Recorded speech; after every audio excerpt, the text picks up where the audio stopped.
Mai martaba sarki dai ya umarci da 'yan gida cewa bayyana wa duniya cewa Shamsiyya ta mutu ne ta hanyar rashin lafiya na ƙanƙanin lokaci, a inda ita kuma Kilishi ba ta amince da wannan ƙudurin ba.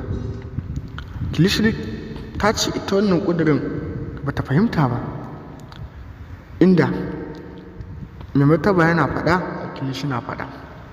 Hakan dai ya ɓata mai martaba rai sosai ba kaɗan ba, a inda mai martaba yake ganin har yau gashi shi yana faɗa Kilishi na faɗa. Hakan da ya ɓata mai rai sosai ba kaɗan ba. Ku biyo mu domin jin abin da yake faruwa, cikakken abin da yake faruwa a cikin shirin labari na a inda kuka ga yayan Shamsiyya ya zo yana cewa Abba da matarsa, ku nuna min gawa ƙanwata, ku nuna min gawa ƙanwata, tunda dai kun kashe min ƙanwata. Hakan ya tayar musu da hankali, a inda mai martaba dole sai ya ji wannan magana, kuma sai ya tambaye shi wane ya faɗa mai, kuma idan ya tambaye shi wane ya faɗa mai, ƙarshe zai ce Kilishi ce. To gaskiya dai Kilishi na a cikin tashin hankali sosai, don in mai martaba ya gano ita ce ta ƙi amince da ƙudurinsa, to dole mai martaba ko wani mummunan abu wanda sai ya yanke wa Kilishi. Kilishi dai bata kyauta ba, in kowa ya gani abin da Kilishi take yi, ana ƙoƙarin a rurrufa, ita kuwa fatanta a tona. In ko aka tona kamar an tona masarautarsa asiri, an bankaɗo wani abu.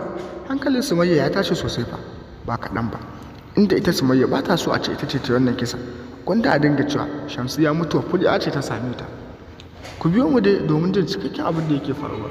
Kawai ku dai idan wannan ne farkon zuwa ku daure ku danna subscribe, sannan ku taɓa alamar ƙara, domin hakan shi zai ba mu goyon bayan kawo wasu cikakkun rahotanni. A can kuma za ku ga inda babar Sumayya ita ma hankalinta ta tashi sosai, inda take ta cewa baban Sumayya ita fa hankalinta bai kwanta ba, akwai abin da yake faruwa. Shi baban Sumayya yana ta ƙoƙarin kwantar mata da hankali, yana ce a'a ba komai ba komai, ‘yanmu na can a cikin ƙoshin lafiya, a inda su ba san me yake faruwa ba a cikin gidan. Gaskiya dai idan mahaifiyar Sumayya in ta ji abin nan ba za ta ji daɗi ba sosai, tunda hankalinta sai matuƙar tashi. A ce ita ce ta wannan mummunan kisan, a ce ita ta kashe mai rai, ita ma fa hankalinta dole ya tashi. Amma ko da hankalinta ya tashi ba zai kai hankalin Sumayya tashi ba, a tunda Sumayya ita ma ta fara yunƙurin cewa gwanda ta mutu ko kuma ta kashe kanta, tunda ita ba za ta ci gaba da zama a cikin wannan duniyar ba. Ko ina a je a ce ita ce ta yi kisa, a'a ita ta zaɓi ta mutu akan ta ci gaba da zama a duniya. A cikin shirin labari na dai akwai cece-kuce dai, tashin hankali ba zai taɓa ƙarewa ba. Kawai ku dai ku biyo mu a wannan, za mu dinga fayyace muku dukkan abin da yake faruwa a cikin shirin labari. Ku daure ku danna subscribe, sannan ku taɓa alamar ƙararrawa, hakan ne zai ba mu goyon bayan kawo su cikakkun rahotanni. Mun gode, muna godiya.